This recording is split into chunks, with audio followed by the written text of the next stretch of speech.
मित्रों नमस्कार, मैं GSL पांडे आज आपके लिए लेकर आया हूँ संस्कृत में TET परीक्षा का मॉडल पेपर। संस्कृत का मॉडल पेपर आपको टेट की सफलता की गारंटी देता है। इसको ध्यान से तैयार कर लें। सभी BEd और DLEd के छात्रों के लिए यह वरदान साबित हो सकता है। इसलिए मैं आज मॉडल पेपर सेकेंड लेकर के आया हूँ। देखें इसको। तो पहला प्रश्न है, प्रग्रह संज्ञा करने वाला सूत्र कौन सा है? इस सभी सूत्र लिखे हुए हैं, 4 बहुविकल्पी प्रश्न है।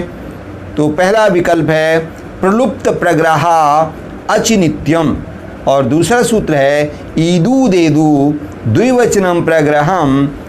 तीसरा सूत्र है चादयो असत्वे, और डी सूत्र है, चौथा सूत्र है आदित्वेन सहेता।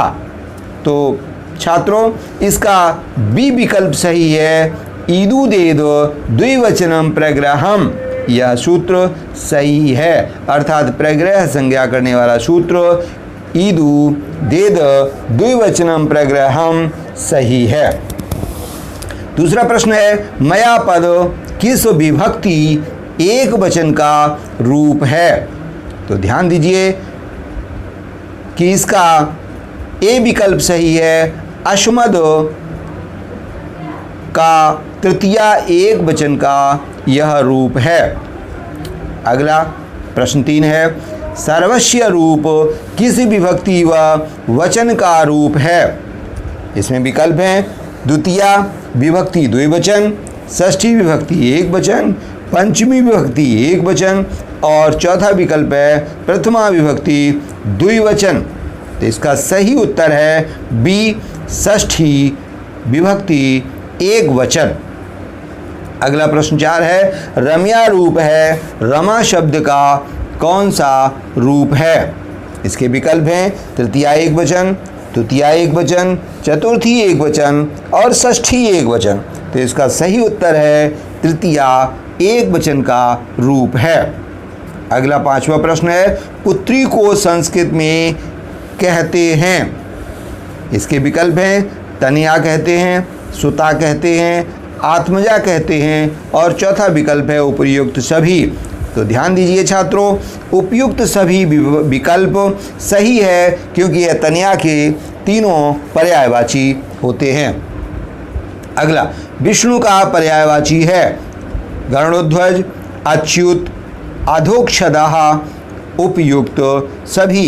तो ध्यान दीजिए, उपर्युक्त सभी अर्थात डी विकल्प सही है।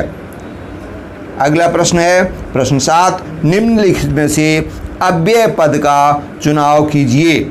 अलम, अनार्तम, अत्र एव, उपर्युक्त सभी। तो मित्रों ध्यान दीजिए, प्रश्न 7 का विकल्प डी सही है, उपर्युक्त सभी शब्द अव्यय हैं। अगला प्रश्न 8, उपसर्ग कितने होते हैं? 20, 22, 23, 24। इन संख्याओं में से चुनाव करना है। तो मित्रों सही विकल्प है बी, अर्थात उपसर्गों की संख्या 22 निश्चित है। प्रश्न 9, आ प्लस अ से योग होने पर क्या बनेगा? तो बड़ा आ और छोटा दोनों को योग होने पर एक बड़ा आ बन जाएगा, अर्थात विकल्प बी सही है। अगला प्रश्न 10, मध्वरी का संधि विच्छेद होगा?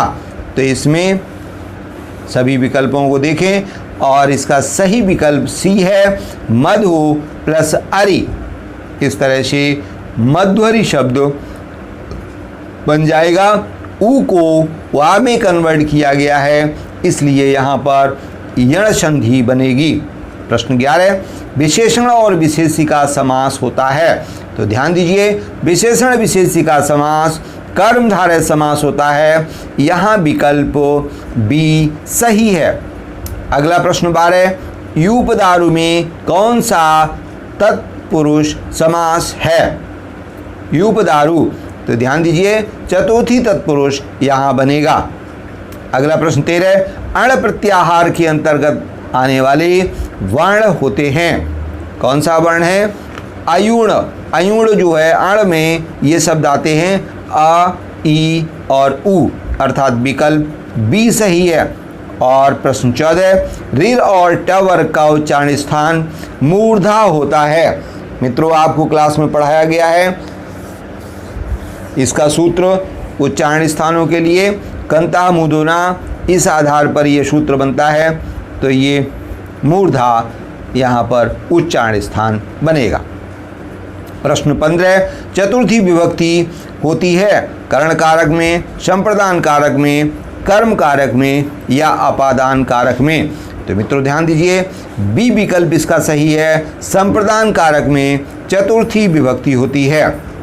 अगला प्रश्न 16, पादेन खंजः में तृतीया किस सूत्र से हुई है? पादेन खंजा में तृतीया विभक्ति होती है, लेकिन किस सूत्र से होती है? सूत्र लिखे हुए हैं, एनांग विकारा से होती है, जटावी तापसा से होती है, जनिकर्तु प्रकृति से होती है या हेतु के द्वारा होती है। तो इसका विकल्प ए सही है, एनांग विकारा सूत्र से यहाँ तृतीया विभक्ति हुई है। प्रश्न 17, क्र प्लस सानच प्रत्यय के योग से शब्द बनेगा। क्र प्लस सानच से शब्द बनेगा कुर्वाण, विकल्प डी सही है। अगला प्रश्न है 18, कितन प्रत्यय किस लिंग में होता है? पुल्लिंग में, स्त्रीलिंग में, नपुंसक लिंग में या तीनों लिंगों में? तो मित्रों ध्यान दें, इसमें बी विकल्प सही है, स्त्रीलिंग में कितन प्रत्यय का प्रयोग किया जाता है। अगला प्रश्न 19, हर एव मन जित मनमथा, यह किसके लिए प्रयुक्त हुआ है? हर एव जित मनमथा। तो ध्यान दें, यह एक छोटा सा वाक्यांश है और यह पहचानना बड़ा कठिन काम है, लेकिन आप ध्यान रखें कि यह कादंबरी का एक वाक्यांश है और राजा शूद्रक के लिए प्रयुक्त हुआ है। राजा शूद्रक हर एव जिन्म था, मानी शंकर के समान कामदेव को जीतने वाला था। राजा शूद्रक की ये विशेषता यहाँ पर बताई गई है कादंबरी पुस्तक से और राजा शूद्रक के ऊपर ये कहा गया है। अगला प्रश्न 20, अस्ति किस लकार का रूप है? तो ध्यान दें कि लट लकार का यह रूप होता है वर्तमान काल में, लट लकार। अगला प्रश्न 21, अभवम रूप में पुरुष और वचन बताइए। अभवम, तो मित्रों ध्यान दीजिए, यह उत्तम पुरुष एक वचन का रूप है अभवम। अगला प्रश्न 22, वाच्य कितने प्रकार के होते हैं? तो मित्रों ध्यान दें, वाच्य 3 प्रकार के होते हैं, कर्मवाच्य, कर्तवाच्य और भाववाच्य। अगला प्रश्न 23, खंड अन्वय पद्धति का अपर नाम या दूसरा नाम? तो दूसरा नाम इसका है प्रश्नोत्तर विधि। अगला प्रश्न 24, श्रवण कौशल साधन के अंतर्गत सम्मिलित है। श्रवण कौशल साधन के अंतर्गत सम्मिलित है। क्या सम्मिलित है? इसमें विकल्प सही है, उपर्युक्त सभी, माने टेप रिकॉर्ड भी, आकाशवाणी और दूरवाणी, ये सभी चीज़ें श्रवण कौशल के अंतर्गत आती हैं। अगला प्रश्न 25, भाषा की सबसे छोटी इकाई कौन सी होती है? तो इसका प्रश्न का विकल्प है, ध्वनि होती है, शब्द होते हैं, पद्य होता है या वाक्य होता है। तो ध्यान रखें मित्रों, भाषा की सबसे छोटी इकाई ध्वनि होती है। अगला प्रश्न 26, पारायण पद्धति से तात्पर्य है। क्या तात्पर्य है? मौन पठन से है या सस्वर पठन से है, कई बार आवृत्ति करने से है या अर्थ ग्रहण करने से है? तो ध्यान दें कि यह कई बार आवृत्ति करने से ही इसका मतलब है, इसलिए विकल्प सी सही है। और अगला देखते हैं, संस्कृत में एकोनविंशति को कहते हैं। तो ध्यान दें कि विकल्प इसका बी सही है, 29 को एकोनत्रिशत कहते हैं। अगला प्रश्न है 28, दारा शब्द किस लिंग और किस वचन में प्रयोग होता है? तो मित्रों ध्यान दीजिए कि दारा शब्द पुल्लिंग बहुवचन का है। अगला 29, छंद शास्त्र के प्रणेता कौन हैं? तो विकल्प दिए हैं लब्धाचार्य, पिंगल, केदार भट्ट या बारहमिहिर। तो मित्रों ध्यान दें, पिंगल छंद शास्त्र के प्रणेता कहे जाते हैं। अगला है प्रस्थान त्रयी के अंतर्गत नहीं आता है, ब्रह्मसूत्र, उपनिषद, गीता या पुराण।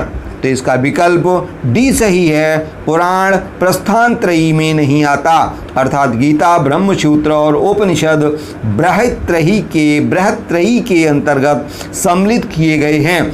मित्रों 30 प्रश्न आते हैं आपके पेपर में, टेट में, प्रत्येक विषय के लिए। संस्कृत के भी 30 प्रश्न आज मैंने आपको बताए, इनको अध्ययन करें, मनन करें। आज का वीडियो यहीं समाप्त होता है। जय हिंद।